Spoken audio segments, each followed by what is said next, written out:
Welcome to my test plan.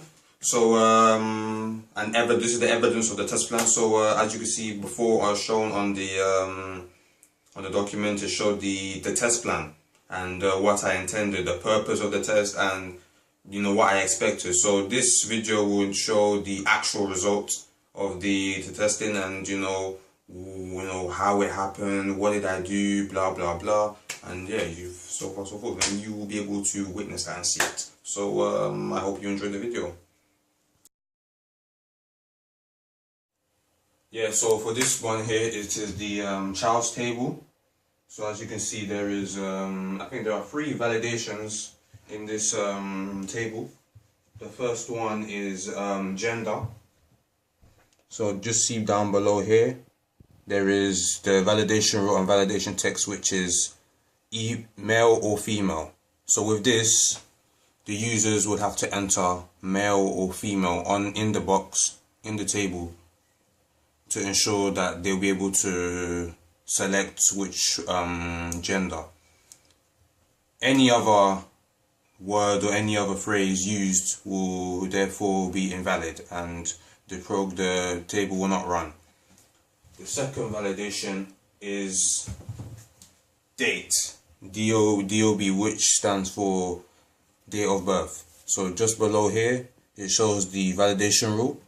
What it is within the Darcy Dancers School, the range of ages between the years of 1997 to 2003. So anyone older or anyone younger or older from that range will not be classified within the school. So all the children are within that age range, and therefore any other age projected onto this table will therefore be invalid.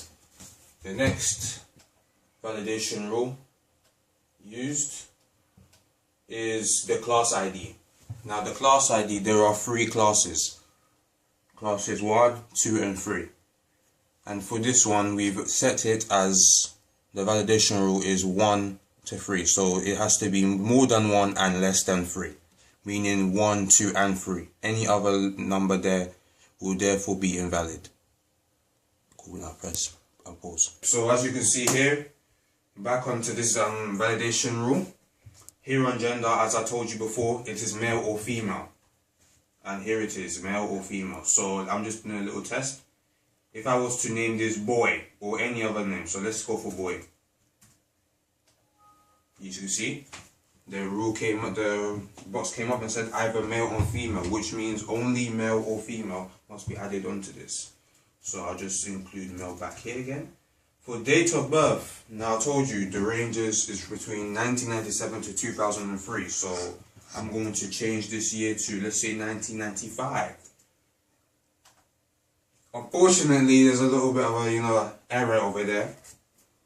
As you can see, there's a bit of a problem there with the ranges. As you can see, it's changed to 1999, and therefore that validation rule has not been intact. So I will make sure that I will get into that and try to fix out that problem. The other validation rule was the class ID. Now as you can see here, it is 1, 2, 3, 1, 2, 3. So let's say any other number. Let's say 5. You see, the box has came up and it has stated 1, 2 and 3, and either 1, 2 and 3. So therefore only 1, 2, 3 shall be entered. So that is the validation rule for, those are the validation rules for the boxes. Next up, we have the attendance. And with the attendance, there are no validation rules. No validation rule has been entered into the attendance table. Next up, we have the class table, classes, and again, no validation rule has been put into that. Now with the exam entries, again, no validation rule has been entered. And for exams, yes, exams, there is one validation rule, and that is pass or fail. So as you can see just over here, the validation rule is pass or fail, and the text says set student result as pass or fail. So within that table where their exam results will be, you enter either the student passed or whether the student failed. Any other word, phrase would therefore be invalid.